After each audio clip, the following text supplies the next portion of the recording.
Hello and welcome to Talking Tudors, a fortnightly podcast about the ever-fascinating Tudor dynasty.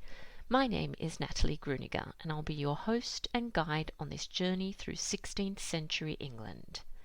Are you ready to step through the veil of time into the dazzling and dangerous world of the Tudor court? Without further ado, it's time to talk Tudors.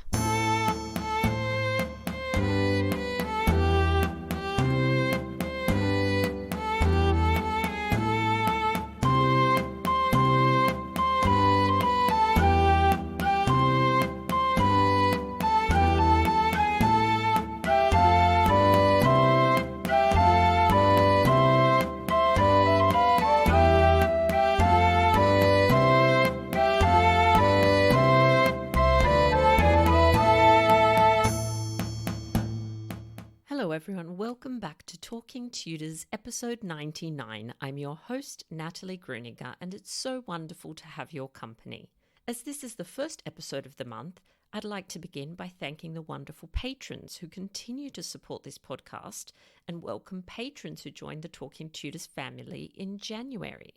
A very warm welcome to Rhonda, Dee Lee, Vicky, T. Webster, Ruby, Beverly and Magella. Welcome also to Sarah and Andrea.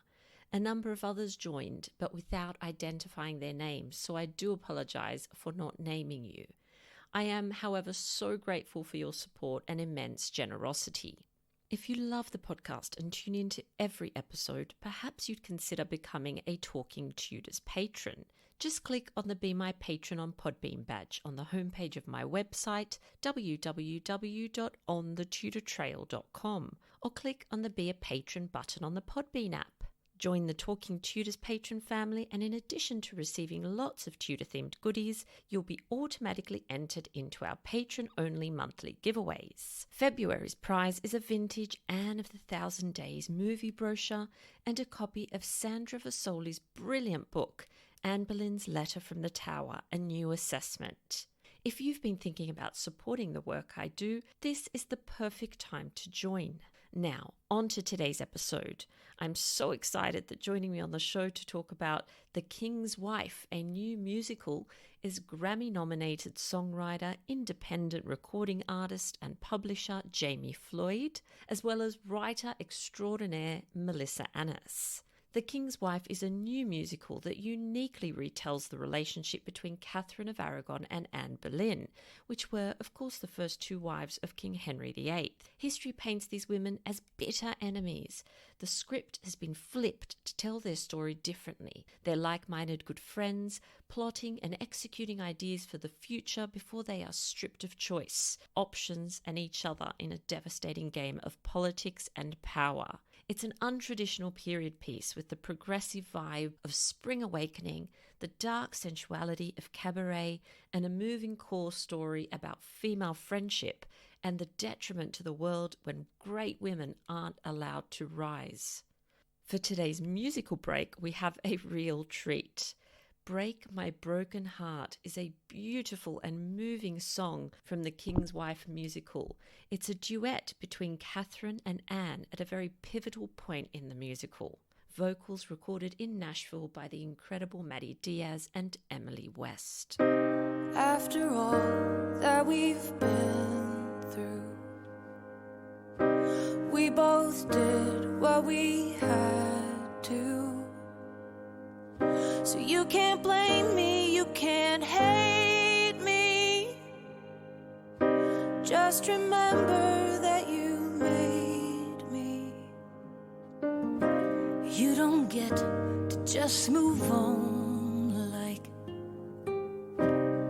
we were never on the same side. I didn't ask you to replace me.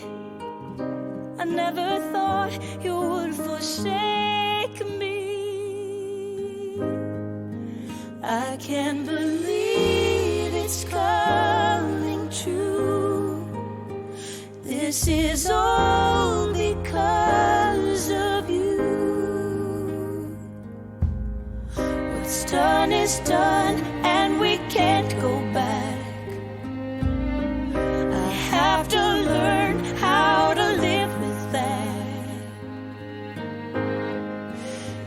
This is a different kind of dark. You found a way to break my broken heart.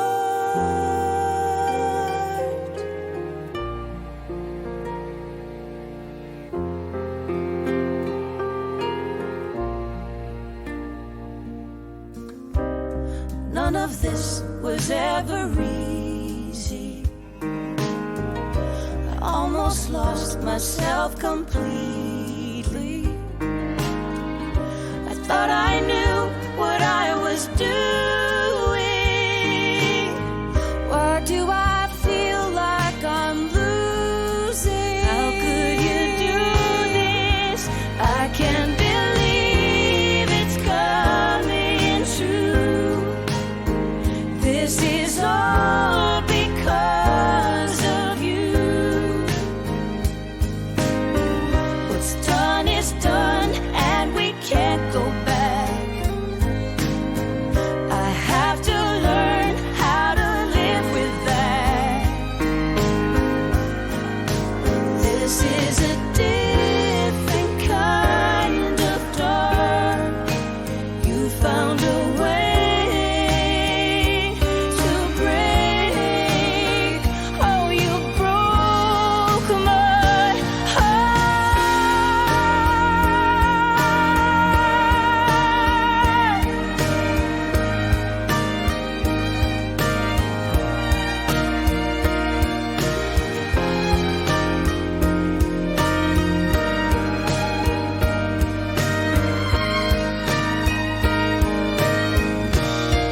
I don't even know who you are. Oh, you took it all too far. You found a way to break my broken heart.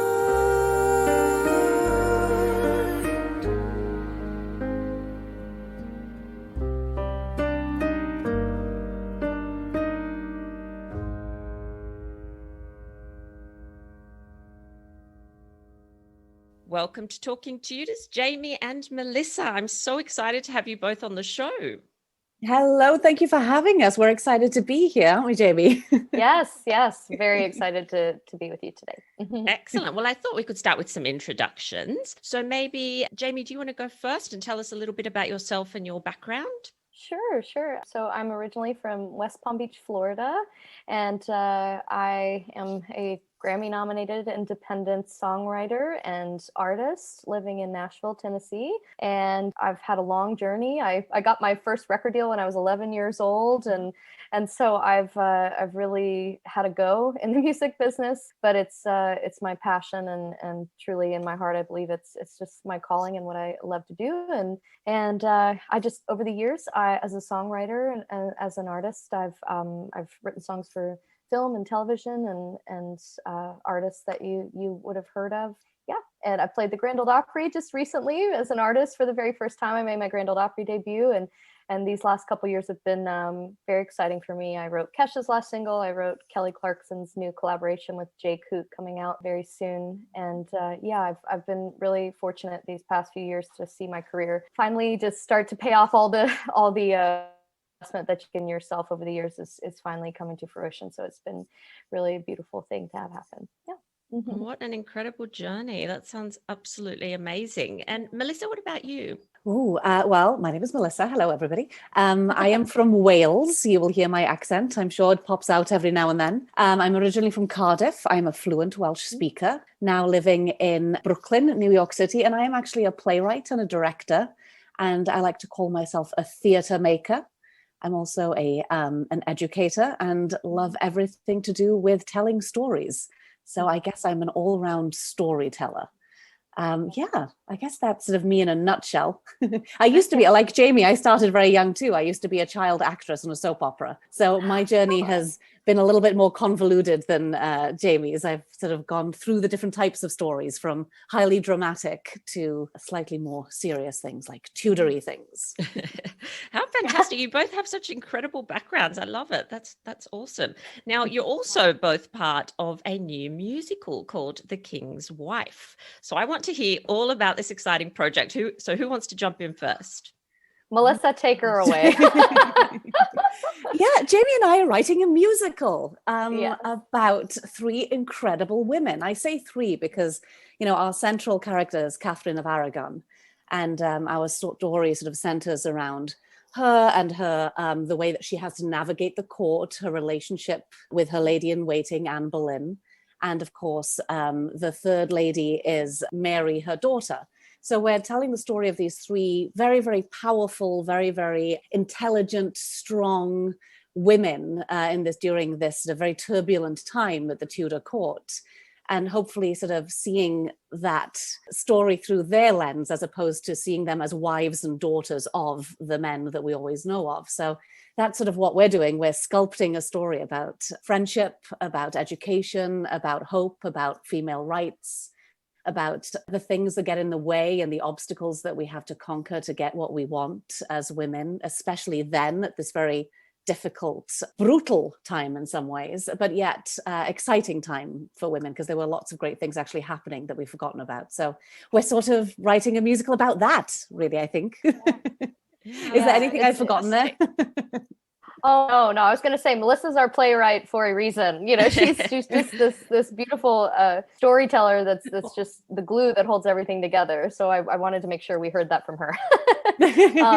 All I'll add to that is that just obviously I'm responsible for the music, and what's been really beautiful for me to try or that I've discovered in this process too, and learning about these resilient women, is that what's been really interesting to incorporate into the music is what they went through in their time, kind of looking at what has changed and what hasn't, and looking at our lives today as women. And that's been something that's been really important to me to help weave through the songs, is kind of spotlighting just what has and hasn't changed. And it's been a really interesting discovery process, and it's been very encouraging to just learn from their triumphs, from their mistakes, and to just kind of dig in and also imagine. This is a big part of what we're doing, is reimagining what was really going on behind the scenes. And we know that history has given us one version, if you will, and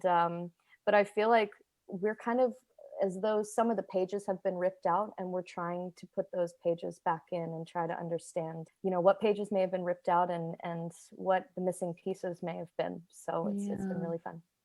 Yeah, it's been really, what's lovely about working on something that we all think that we know is realizing what we don't know.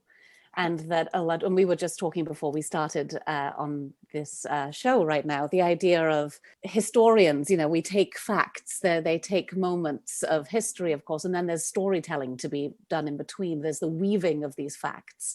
And I think that what we're trying to do is weave it through our perspective, knowing the things that we know and trying to forget the things that we've been told over the years, and the films that we've seen and the books that we've read and the seminars that we've taken, and trying to sort of approach it from a different angle.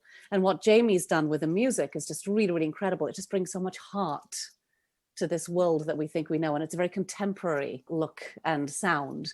So I'm really excited to see the juxtaposition of the period time and the sounds of today. Oh, there's so much you've said there that I'm just nodding my head thinking, oh, it's just such a fantastic idea, because just that idea of connecting women through time and all those themes and all those threads that you mentioned that are so relevant and so timely to us now.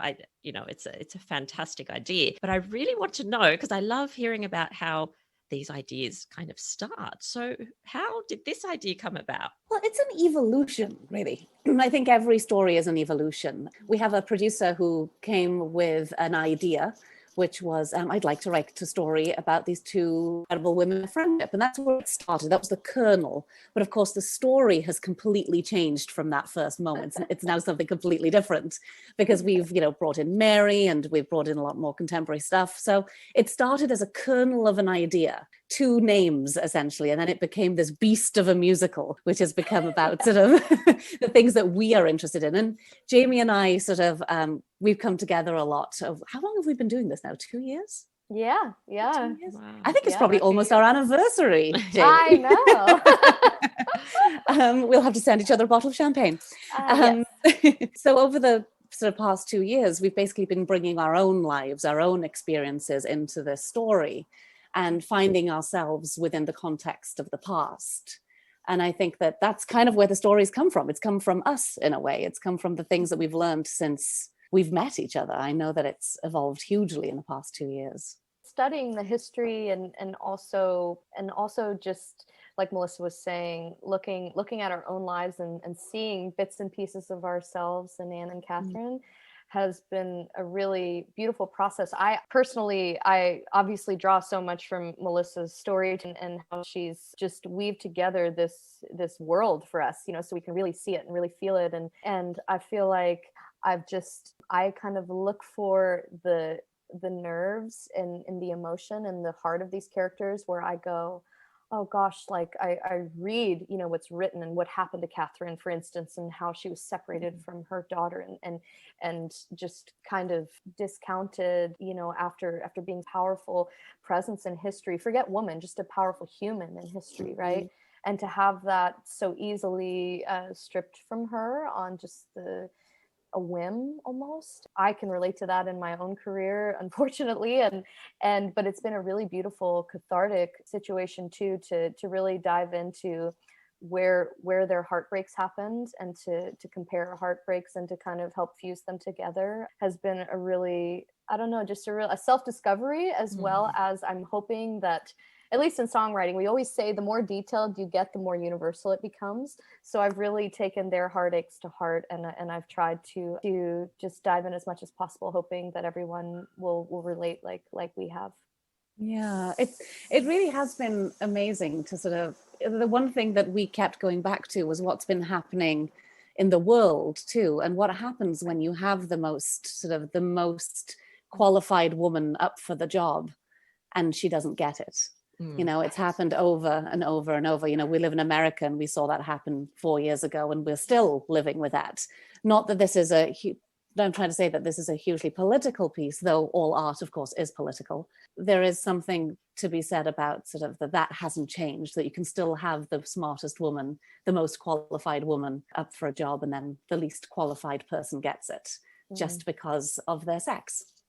And it's something that we've been very, very conscious of while writing, is that this is something that hasn't changed. Melissa, what that makes me want to share, if I can, just super quickly, is Melissa and I got to steal away to a cabin in Connecticut to work a cabin in the woods. Wow. A cabin in the woods to work on just together to just really hone in on things and for a weekend. And I just always remember that weekend. This was a little over a year ago now. And we were talking and we were talking, of course, about all this. And we were reading quotes by Thomas. We had read this quote from Thomas Cromwell, and I'm paraphrasing, but he basically said, had it not been for her sex, Katherine would have gone down in history, as a ruler in history.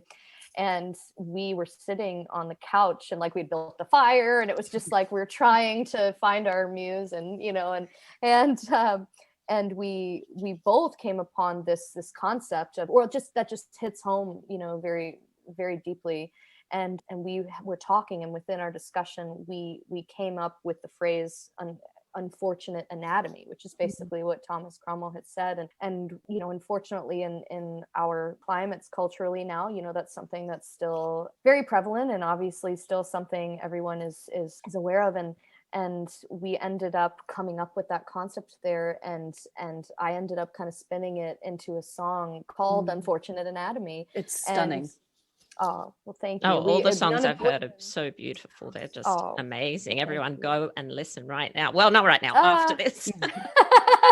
Stay with us and then go after. But I just wanted to say that none of these songs would have been born without, obviously, Melissa's storytelling and kind of finding the heartbeat throughout the story and latching onto that. But I just wanted to highlight that once we do share, some of Unfortunate Anatomy, for me, like, obviously I'm so proud of what we've done, but for me that song really probably hits on the most specific nerve of what we're really getting at, which is Catherine's biggest mistake was her anatomy, which is something that's really hard to sit with. But I'm just hoping that song helps everyone understand, what we came to understand after just diving into her story. Yeah, there's a line in that song that Jamie's written, which is first in line and second best, because it's Mary, she's singing the song to her father once he's married Anne Boleyn, and he's looking to try and have a son, to have an heir. And knowing where Mary goes and the reputation she gets in the future, this idea of Bloody Mary and that she was this tyrant, we were so interested in who was she before all of this happened to her? Because ultimately, she should have been queen. There's so much going on there. There was something about that line, first in line and second best, that just breaks my heart every time she sings it. It must have been awful for her, awful. Absolutely heartbreaking. And there's so much power, I think, in the music, having just listened to a few songs that you've been able to release online, and it is incredibly moving, and the emotional link that you can make is immediate. And I think that's one of the beautiful things about music, isn't it? We kind of don't even have to think too much. It's not a really conscious thing. It's just something that happens. So beautiful. Now, I know we've mentioned that obviously history tells us one particular story, and when we delve deeper we might find different angles, and you have obviously found a different angle. You've already said this is a bit of a retelling of the story and of Catherine of Aragon's relationship with Anne Boleyn, so you actually present them kind of like-minded friends. So why did you've touched on this with the themes that you've been talking about, but ultimately, why did you want to take this angle? I think that I'm going to just dive into that idea of like-minded friends. I want to break that apart a little bit, because it's not that they're actually like-minded friends. It's that they see something in each other, and the truth is, if we look at their past, and we haven't sort of gone in and say, how can we make these women different? What we've done is that we've deconstructed them in ways that you do with character anyway, right? As we do with human beings. What makes us who we are? And, when we look at Catherine of Aragon, the thing that sometimes gets lost is the fact that she was the daughter of Isabella, of Spain. And she was a daughter of a very, very powerful ruler. She was a feminist of her time in many, many ways, though very traditional, very religious. She loved to sew her husband's shirts. We play with the fact, that sort of contradiction that is Catherine, which is, how can I be a good wife and be a great ruler? So we're definitely sort of looking at who she is from childhood, what created this woman. And then if you look at Anne Boleyn grew up in Europe. She grew up at a time where, with Margaret of Austria and some incredible patrons that took care of her for such a long time, they were all reading very, very what we would think of as feminist books right now. So in a way, what we're looking at is a woman who has strength in Catherine of Aragon, and a woman who doesn't necessarily have ambition to be queen in Anne Boleyn, but has ambition to be something more than she's told that she can be. This idea that she can speak several languages. She wrote operettas, she was a very, very creative woman. So what we've done is we've recreated them as human beings and not just as pawns in history, in a way. And say, well, what would happen if you have two women like that, one in the service of the other? Well, they're going to see something in each other. They're not necessarily best buddies, but they can inspire each other and they can help challenge each other's ideas. And that's something we try and do in this piece, is see that, you can be different people, but if you have the same aspirations, you can find something in each other. And I think that's what they do. And in a way, Mary too, they find a future in Mary. They find a possibility in Mary, if that makes sense. Yeah, that makes absolutely perfect sense. Jamie, did you want to say something about that? Well, to make them human, to really bring them to life, like you were saying, that they were not just these pawns, that throughout history, so many accomplishments just across the board by different people have been downplayed. I think what's been really beautiful is that we've taken this jump into this musical to bring them fully alive, and to fully see their personalities and all of these things that have been downplayed, including their talents and their accomplishments and their ability to think. I think so much of, at least I'm certainly not a historian like you are, and I'm sure a lot of your listeners are incredibly well versed in all of this, and I'm a newcomer to this world, but I'm learning very quickly that they really were thinkers, and they had really incredible minds, and those especially were downplayed. And it's been really cool to try and explore that, and really give them the credit and the appreciation that they deserve, that maybe they didn't get just yet. Yeah, that's such a good point that you make about them being thinkers, because I think sometimes, because they've been written about so many times for hundreds of years, literally centuries, they turn into a kind of two-dimensional character rather than a human being. And so I think it's so important for us to remember, it sounds silly, but it's important for us to remember they were living, breathing human beings making decisions on the spot like we do every day, not knowing what's coming tomorrow. We don't know what's going to happen next week or next year. And I think that is sometimes lost and forgotten in the kind of massive primary sources and information that we all try and look at. Right. I think it's been important to both of us to, especially just thinking about these lyrics. I always bring myself back down, and I really am honest with myself, and I'm very careful and delicate with what I'm putting into this person's mouth. You know what I mean? And I try to get it as accurate as possible based on the information that I have, and also reading between the lines. So it's a very delicate balance, but I always try to remember this was a real person, and I need to respect what it is I put into their mouth, for this musical. Yeah. So. Absolutely. Now, Jamie, you've already sort of said that you're a bit of a newcomer to the world of Tudor history, but what about you, Melisa? Is this something that you've looked into before? Well, I think that because I'm from Wales, I think that it's naturally a part of my DNA in a weird way, I guess, because they were the first, Welsh royal family, as it were, even though, they kind of split apart, but let's not go into all of that stuff right now. But there's, I think that when you grow up in Wales, when you grow up in Britain, you're always sort of around the Tudors, be it their castles, be it sort of the stories and all of that sort of thing. So I've always been surrounded by it. My mother's a bit of a Tudor-phile, I'll be honest. But actually coming to this project, I've been reading a lot more. And reading around the edges, which has been really, really interesting. Reading poems written by women in the Tudor court, or reading letters that were sent from people in one court to the other. So it's been really lovely to get to know the world outside of the family tree, so that when we were building this musical, that we could essentially look at the whole world and the context of the world. I'm so sorry. I'm in New York City, so you can probably hear everything happening outside. But so in a way, it's always been around me, but in other terms, it's been a bit of an adventure getting to know this world. Absolutely. And it's very addictive, ladies. I warn you, it's difficult once you've entered the world to find an exit. I haven't found one yet. It's been over 20 years, so I don't think I'll ever find one. So I want to delve a little bit deeper into the research, because Jamie, exactly as you said, these days, listeners, readers, they're so well versed. People have access to primary sources. It's not really like it was prior to the internet. So people know a lot. So I just want to talk a little bit about the process that you've gone through in terms of researching it, and I'm happy for either of you to respond to that. I just want to hear more a little bit about that journey and what sort of things you've looked at. You've mentioned you've looked at some, letters between people. Have you done a lot of reading, a lot of discussing? Can you talk about that a little bit? Yeah, I think that Jamie and I come at it at different ways. What we do is we talk about a lot of stuff that we discover, and then we allow that to inspire us. So the internet is an incredible tool, but what I've discovered is that it's a rabbit hole. And you can go down that rabbit hole for months and months and months. So what's really wonderful is just kind of finding little kernels of information and then diving into those. So that's kind of been my process, which has just been like finding those meaty bits of information and going, well, what was that about?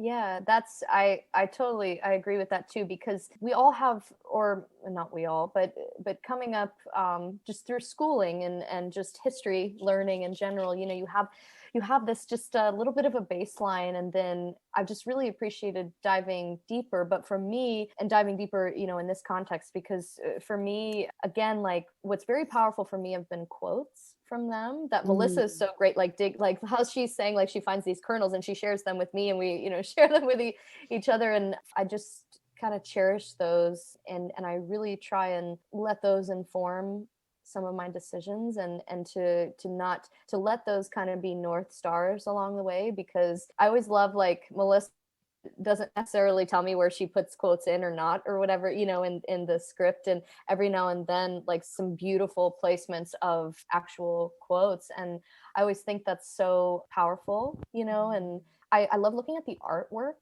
too. Again, on our same little trip, Melissa and I, back in our cabin in the woods, we just had access to internet, thank goodness, and we just printed out. Not only did we print out different, like, beautiful art, you know, and just some of the artwork from that period, but just artwork that has been influenced by the period also. And we just kind of printed everything out and put it all on this hardwood floor and just took it all in.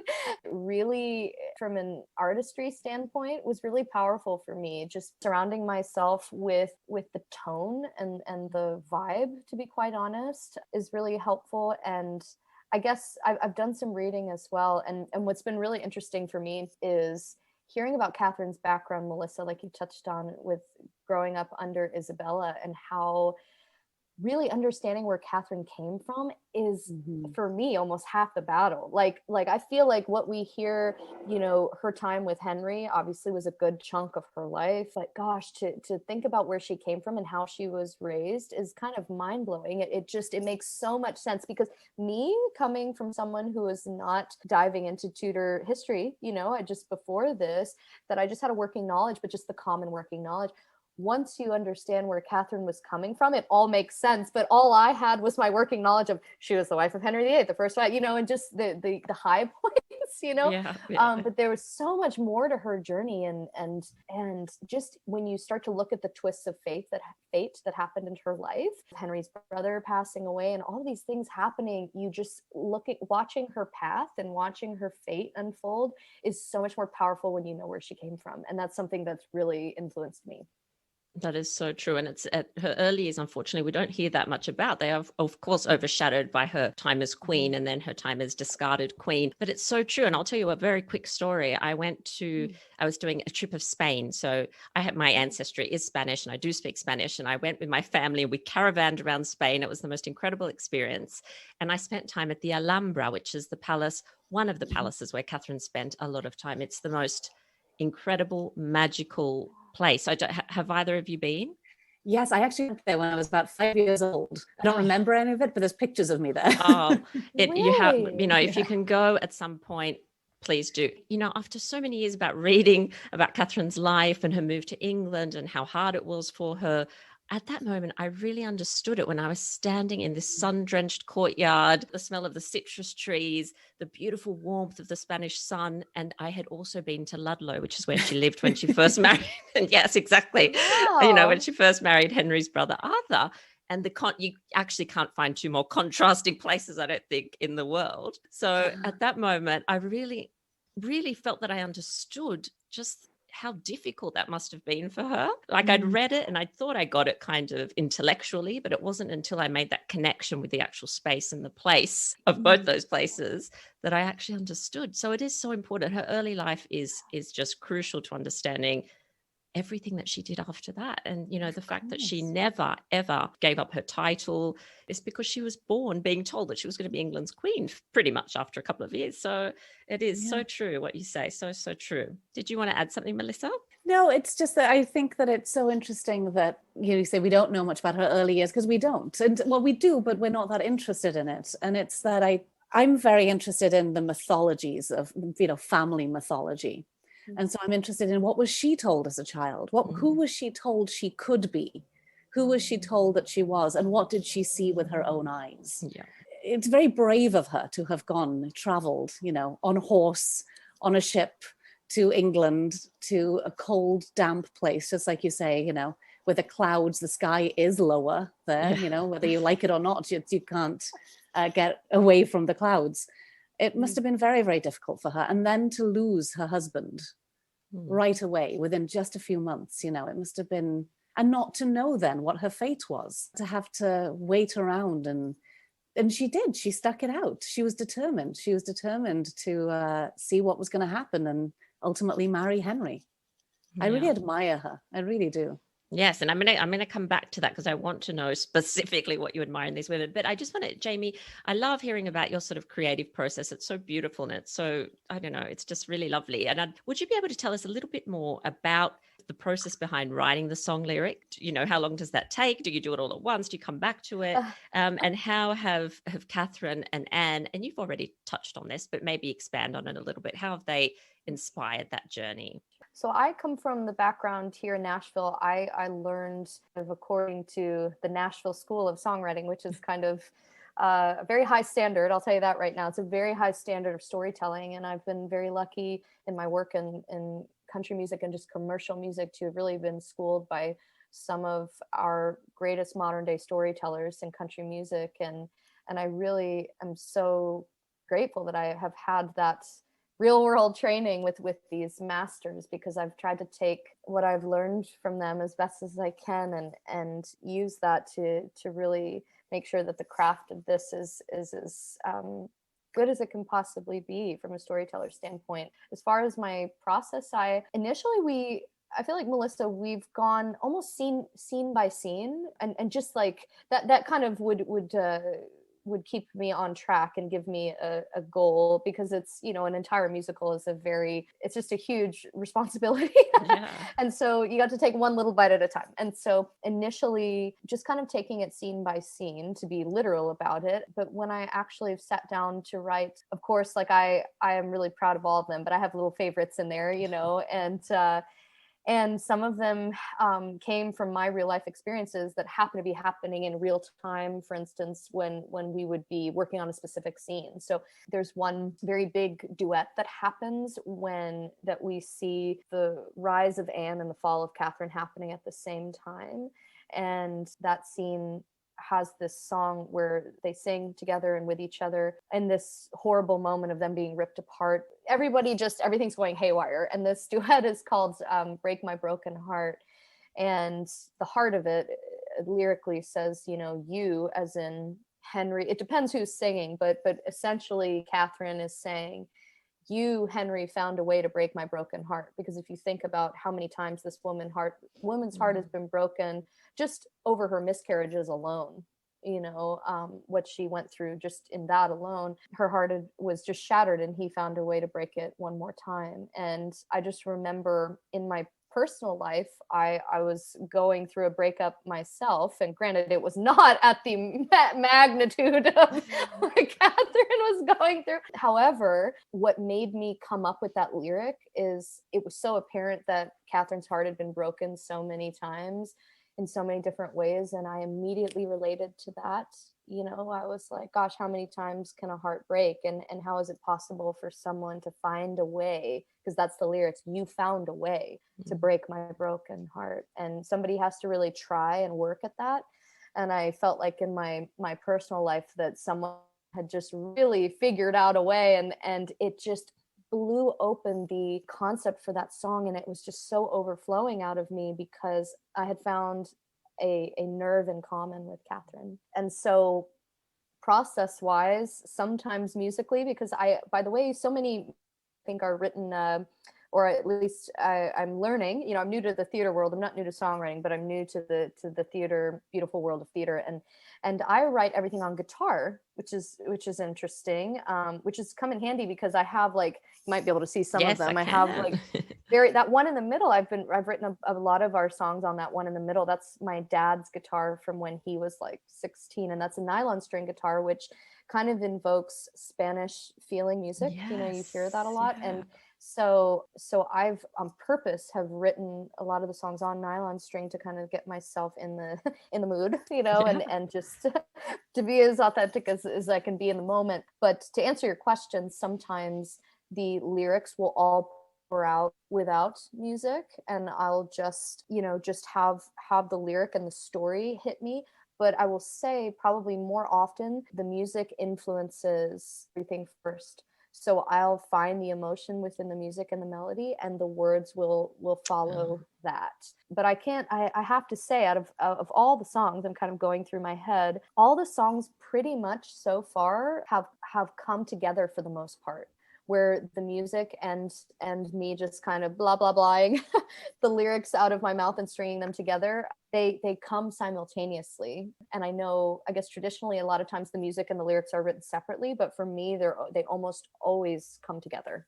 It's so interesting to hear about that process, and you're clearly incredibly talented. So this is so wonderful. Now, Melisa, I want to know a little bit, you've mentioned some things that you admire, obviously, about Anne and Katherine, and there are many, many things to admire about them. But I think sometimes they connect with us for different reasons. And I find that some people admire one aspect of them. And so I want to know, what is it that you admire about these women?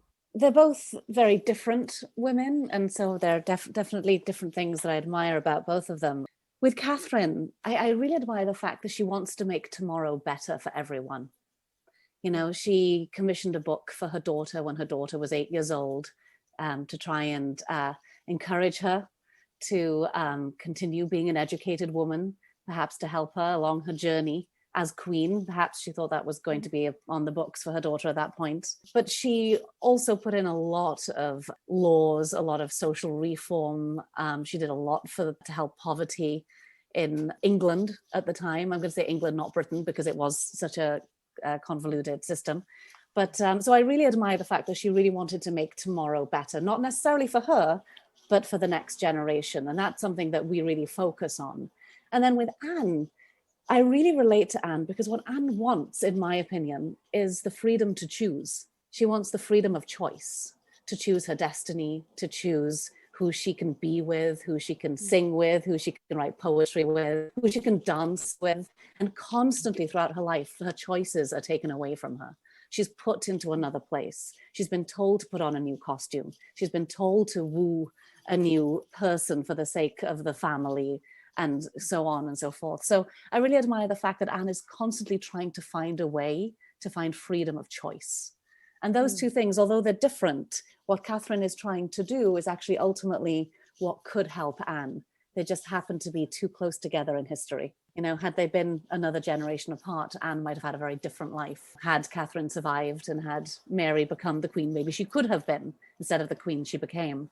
So that's the sort of the root of my respect for these women. Now, to say that, to build a good character, you have to find the flaws too. Yes. So we are constantly sort of nitpicking at these characters too, and we do have a few men in this musical. We do have Henry does make an appearance. I wanted to ask you about what the other characters, are there any other characters? You mentioned Katherine, Anne and Mary. Mm-hmm. Do we get any of the other big personalities in there? We do. Originally, actually, when we first started writing this, Henry wasn't in it at all, which was really interesting. But we've come to discover actually that we need him. Sadly, we need him. But, the thing about Henry is that I have a soft spot for him because he didn't want to be king. He wasn't destined to be king. He was supposed to be the spare. And he was the spare that became the king. So there's something about the fact that he was a poet, an architect, a singer, a lover, a dreamer. He was all of these things. And then he was thrust into this role and had no choice in the matter. We don't paint him as the wholly bad guy. It just happens to be that the world is tough for these women. And then we have Cromwell, who just is a bad guy. No, but we have other sort of lords that come in, and we have, our ensemble, which is we have the ladies of the court as well.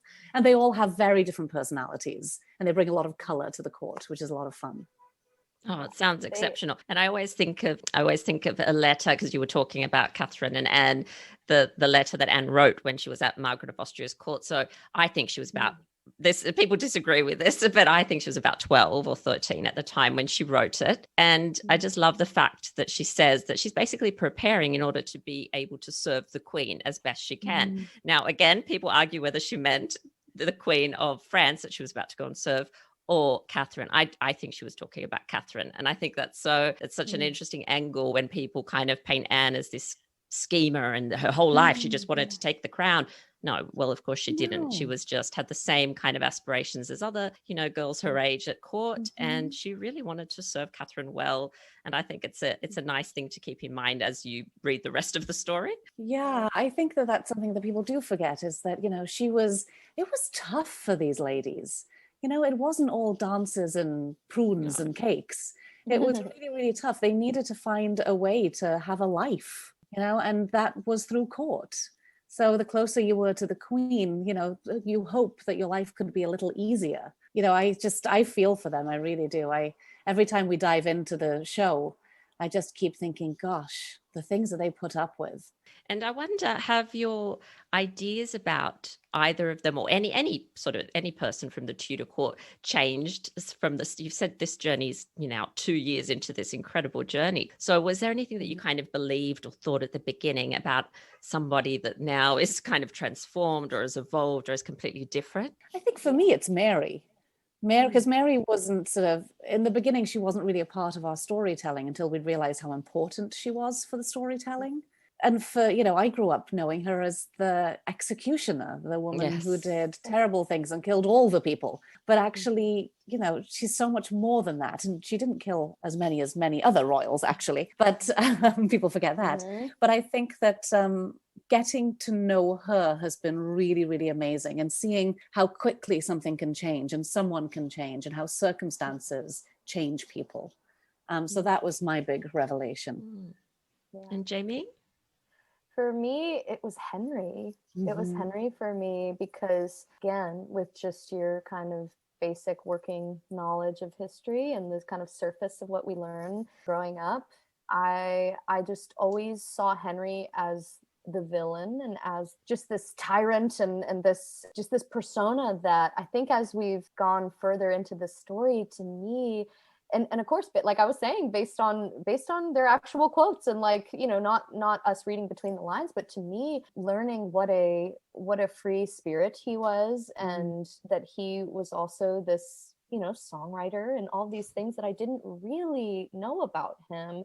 And that he was just, like you were saying, Melissa, he was not the first in line, right? And to see him through that lens was really powerful, because he, just how Anne is kind of misrepresented and misinterpreted as being this like go-getter, it's the same thing, that for me, I just viewed him as this ruling with this iron fist, whereas he was just kind of like, oh, well, you're all we got, so let's go ahead and and you're up, and I think it's really interesting to look at him through that lens, and it informs a lot about Catherine too, and why she was so able to showcase what she was able to do as a leader, is because he really, up until a certain point, that wasn't his fate at all. And so for his fate to immediately change was really eye-opening for me. And so I have like a softer heart for Henry. I just kind of see him as less of this scheming, power-hungry person, and I see him more as a little bit of a victim of his circumstance in some ways, and some who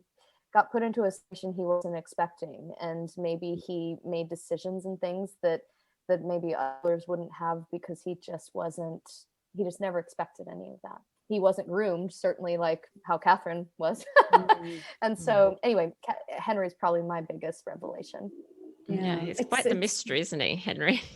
He is. I just discovered actually yesterday that he was really tall. Yes, he was very tall. They were all very, very courtiers. tall. Yeah, it's interesting. The Tudor family, they were a tall family. They were, I think he was 6'2". Is that right?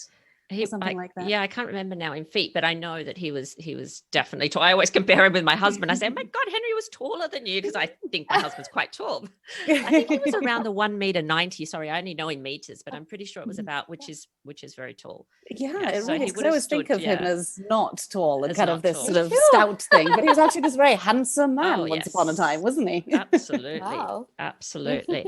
And I want to talk a bit about the songs, because you've actually released some songs via Instagram. How have they been received? Yeah, we've been doing previews of some of the songs and behind the scenes. Work tapes is what we call them in Nashville, kind of the rough versions of the songs that are not recorded. I think the reception has been really beautiful. I think it's the songs that we've chosen to release. So, and not necessarily release, they're not commercially released. They're just kind of put out there for people to to hear clips and things. But we've chosen some very heavy.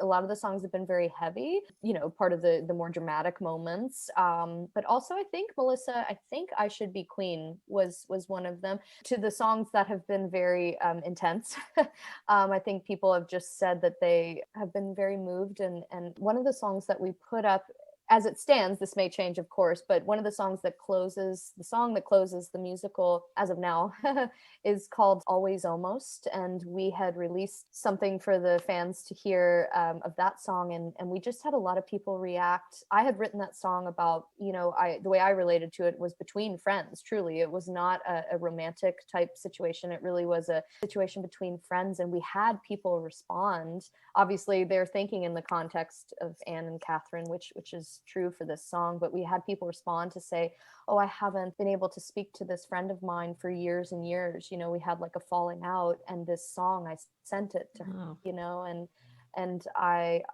was my effort to reconnect, because the song Always Almost says, I'm always almost where you are.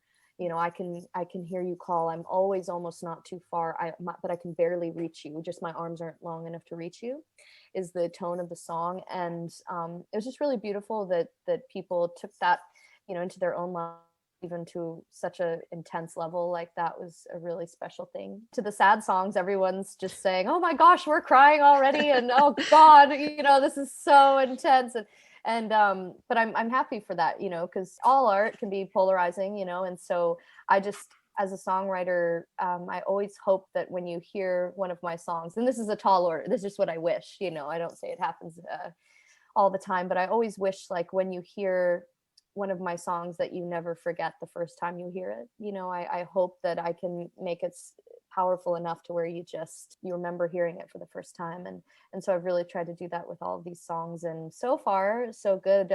We haven't released any of the funny ones yet. There's certainly some, we have this one song called I Could Shut Up, and it's about all the ladies of the court knowing that there's going to be an opening for queen. They've been tipped off, and they're like, well, I could shut up and be the queen. I could just wear the jewels and not be a problem at all. So that one's really fun. And so you haven't kind of seen that side of the musical just yet, at least with what we've put out there. But with what we have put out, people have been really kind, and they've all wanted to hear more. So that's been very encouraging.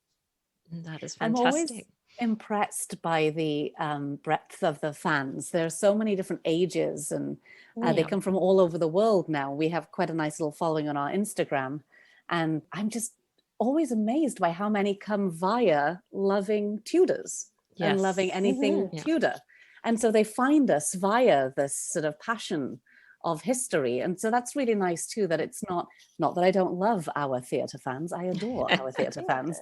But it's really nice to have people from sort of all over that are coming to it from a very different perspective, which is fun for us, I think. Mm-hmm. Absolutely. And you'll find that Tudor history lovers are very loyal. So once they now love your musical, so it's a really great thing, because they are fantastic supporters and loyal, and just loyal to Katherine, loyal to Anne. So it's really nice. Oh, the other thing I have to add really quick that's been really special is some of the fans will private message me on our Instagram. By the way, our Instagram is at the King's Wife Musical. Yes. So we would love for you to join us and weigh in. But I was going to say that I've had some from just hearing the songs, because of course there's no context with the script yet, right? Yes. So they're all guessing, and so I've had so many of the fans message me directly and be like, is this from the scene when Anne finds out that Katherine has, and so they just like are creating the circumstances, and they're always asking me, I know you can't tell me, but do you think you could just let me know if this is the moment? Because I think that's when this happens. So it's really cool. They kind of use the music to create, or they hear their own world in it, and they try and like guess. So that's been really fun too. Yeah, that's so fun. And it's because people are so personally invested in this story. I find that you'll get things like that. And I'm sure, Melisa, if you want someone to write the script, there's probably lots of people out there that have written it for you. I know. They're just so excited. So what do you ultimately, you're still working through it, but ultimately, what would you like viewers, listeners to take away from this musical? I think that, that history has been told through one lens for such a long time, and that does tend to be the male gaze. and that stories come through lots of different perspectives. And I think that we need to look at history with new lenses, just to see, well, what is the other side of that? What is the experience of the other person, not just the main character that we've known for so long? So I hope that people will sort of start thinking about looking at books that are, and papers that are read by different storytellers and not sort of the same. Not that there's anything wrong with the historians that we know and love, but there are other perspectives out there. And I think that reading history through different perspectives is actually a very, very important thing to do, so that we can see many, many ideas of what was. To add to that, because that's absolutely true for us, I'm hoping that all of this incredible history and color that will hopefully come through our work is, I'm hoping it'll bring awareness in that maybe it'll make us kind of stretch and make us think. It's really pay attention to, they always say, history repeats itself, right? Mm-hmm. And to learn, to really learn. And so I'm hoping that it encourages whoever watches our creation, that I would hope it would make them think and encourage them to be really aware of what, to kind of go back to what we said initially, of what was happening then and what was right with it and what was wrong with it,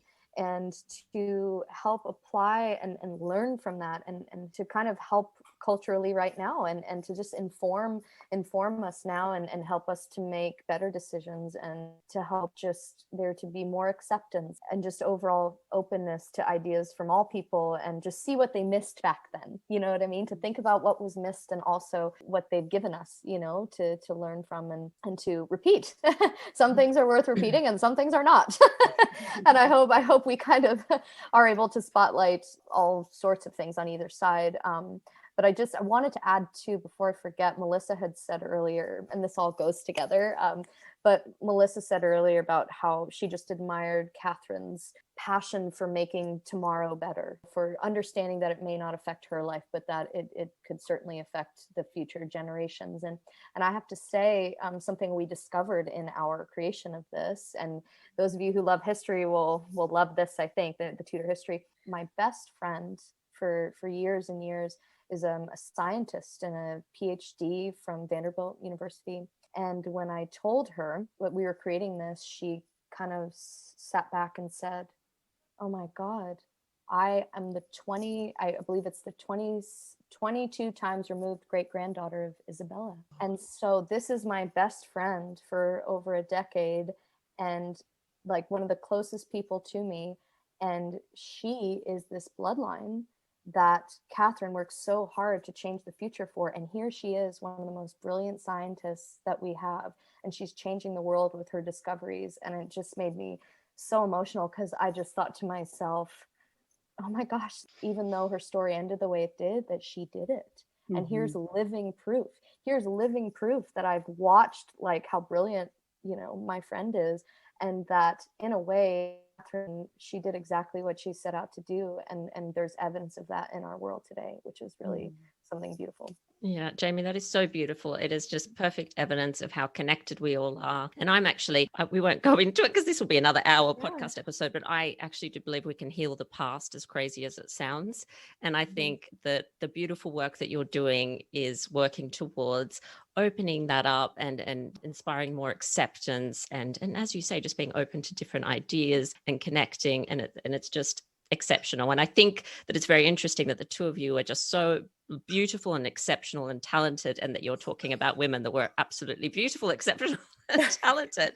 So I think women are amazing, and it's so important for our voices to be heard now and back then as well. So, so wonderful what you're doing. So fans can obviously, and you're going to have lots of them, can connect with you on Instagram. You've said that, which is wonderful. And when I do my little show notes, I'll put a link to that and make it nice and easy and link from my accounts just to send people your way. We're obviously in a tricky time at the moment, but is there any idea when this might be complete and be able to be shown to people? Yeah, I think completion is such a scary word for an It artist. is. It is. I know. Sorry. No, it's okay. I think that, we're working. We have a reading coming up this year, which we're excited about. It'll be one of the first times that we've sort of had a team together to actually put the show together. So that's really, really exciting. So that's coming up with Playwrights Horizons, hopefully at the end of the year. Obviously, everything's shifted back because of the state of where we are, and that's New York City. And then, we've actually been speaking, funnily enough, to a producer in Australia. Oh, excellent. And we've been speaking to people in Britain and, and here. So everything is still sort of in flux. We're still working, but I think that we still have some work ahead of us. We still have some growing to do within the musical. And so I hope that we can we've used a lot of this, I guess what we could say is downtime, although it's not downtime, to actually work on the show a lot. And it's evolved a lot in the past few months. So hopefully we can take this next year and continue growing it before we put it on stage so that people can come and see it. Oh, I just can't wait to see the costumes. I know, I'm all about the costumes. I want to see the costumes and the music together. Oh. That's what I want. Exactly. Well, we can be patient, ladies. We can be patient and wait for the journey to unfold as it's supposed to. And it's just sounding fantastic. Now, ladies, one of the last things we do on our episodes of Talking Tudors is what I call a little game of 10 to go. So it's really just 10 questions to get to know you a little bit better, although I feel that we've got a really good sense of you through our conversation, but there's just a few specific things. So are you ready for our 10 to go? Oh my gosh, I'm terrified. I'm not going to say that they're not hard, because then people say to me, actually, that was really okay. So I won't even say that. Let's start with you, Jamie. So what was a favorite childhood book, or if you can't think of that, a toy? Yes. Favorite childhood book was a book called The Pokey Little Puppy that my godparents would always read to me. Hands down, that was my favorite book. I know that lovely golden storybook. I love it. And Melisa, a signature recipe. Do you have anything you're known for? Oh, I actually make a really good cowl. A cowl is a Welsh dish made with lamb and leeks. It's like a big stew and potatoes and parsnips, and you just boil it all up with tons of pepper and onions, and it's delicious in the winter. It keeps your cockles warm. Yeah, that sounds really delicious. I'm loving that. And Jamie, do you have any pets? I do. I'm looking around to see if she's here. Melissa and I are both cat people. I have a Siamese cat who is definitely the king of this house. That's always I find. King Kitty, yes. So yeah, she's a beautiful little Siamese. And Melisa, what's an inspirational place that you like to visit close to your home? I'm sure you've got lots, being in such an incredible city. I like to go to where my family are from, actually, in North Wales, a place called, it's Gwynedd, which is the northern part of North Wales. So my family are from very mountain areas and seaside areas. So I love to be up there. I feel like it nourishes me in a very dark and moody way. Yeah. So I love it. Yeah, that sounds good, and good for inspiring writing, I think, all those landscapes. So. And Jamie, what's a favorite holiday destination for you? I would say right now, the kind of Gulf Coast of Florida. I'm from very South Florida, which is very different from North Florida. We recently took a little trip down to, it's just like this beautiful, pristine area, like in the Sandestin area, just on the Gulf Coast, kind of where Alabama and Florida and all of them touch, right on the Gulf. And it's like the powder white sand and the green emerald water, like very clear. So it's really beautiful, very serene and very chill. So yeah, that sounds good. That's probably my favorite. Yeah, definitely. And Melisa, now I have to ask you the deserted island question. Anybody from history, who would you like to be deserted on an island with? Oh my gosh. Any period, any. Who would I like to be on an island with? Oh my gosh, I'm so torn. There are so many people. I know, it's hard. Part of me wants to go with Oscar Wilde, just because I think it would be a great time. But another part of me would like to actually go with Queen Elizabeth I, because she was pretty formidable, and I would love to just sort of learn from her how to be a bit sort of tougher. Yes. And I'm sure she was a good time too, actually. I think you'd have fun with her. I do. I think she was actually a lot of fun as well. And what about, Jamie, the last film that you watched, or if you can't remember that, maybe the last series that you've enjoyed? Well, the last series, and this is so random, but it's just really kept our attention. It's this series about, it's like a competition of tattoo artists. And it's so intense because you realize the tattoos that they're giving these human canvases, as they call them, are permanent, and it's like on TV. And it's like so precious, you know, where there's like, it's not the end of the world. It's like, yes, it is the end of the world. This is on their body forever.